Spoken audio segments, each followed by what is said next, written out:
You know, folks, a lot of people come up to me in the street and ask me what it's like being a top television personality. It's magic, because I get to meet lots of wonderful celebrities from the rock and roll world, like Stephen Pastel of the Pastels. I talked to him earlier, and he had lots of interesting things to say, so just watch. Well, in terms of attitude, I don't think we've changed very much at all. I feel pretty much the same now as I did when we started.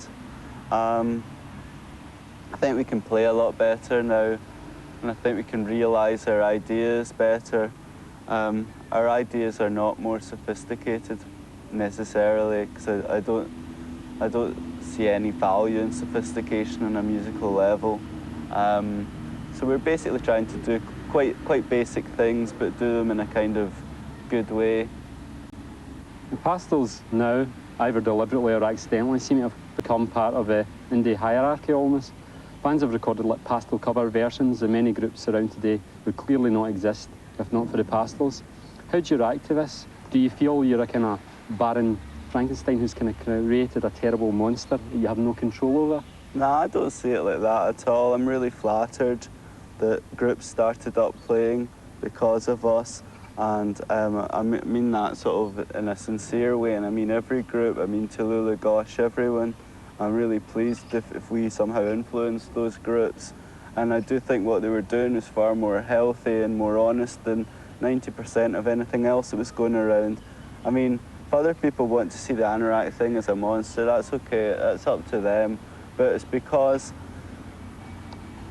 the Anorak was just a very sort of token symbol. It didn't really mean anything, it wasn't important. But people just wanted to pick up on that, and then it got sort of attached a shambling label to it as well. Really, that was all meaningless. It was just a sort of spirit of people that were playing music because they wanted to, because they felt good about it. And I'm happy about inspiring people on that level. I feel good about it, so it's not a Frankenstein.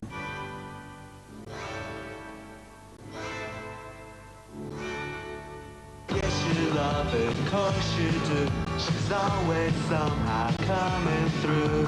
I tint up like nothing else, 'cause baby says that's common sense. Being in a group doesn't really, it's okay, it's just something you do. I don't know, I just like reading books, and I work as a librarian, and I just like hanging around with my friends and sort of listening to music, just things like that. So is being in a group not really that big a part of your life? It's important on a social level, because you get to meet a lot of people. Most of my friends I've made have been through the group, but it's also important.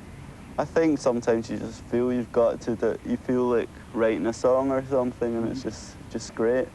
Well, you know, like I know,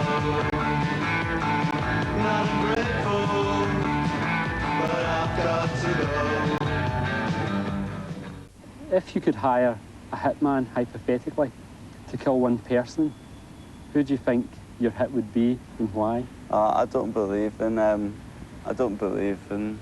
hitmen. I just think,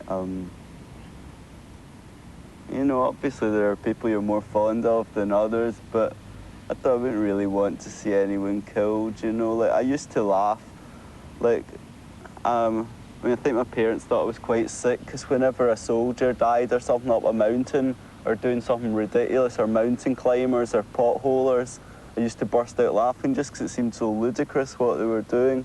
But I think, you know, once I considered things and grew up into a young adult, I realised that death isn't really very nice.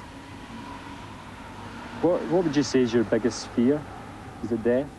No, I'm not really scared of death.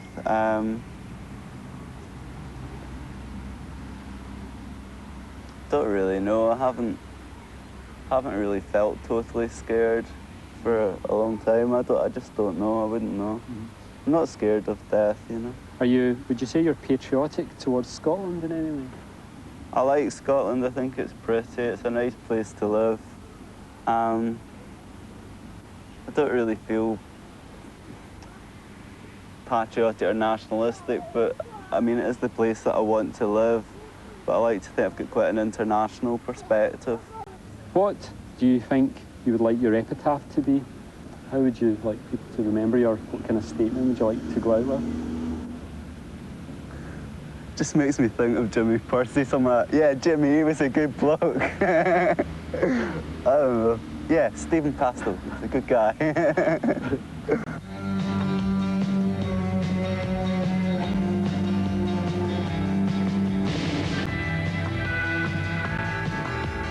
Yes, you love it, course you do. She's always somehow coming through, acting tough like nothing else. 'Cause baby says she's double blessed. And you know, like I know, not ungrateful, but I've got to go.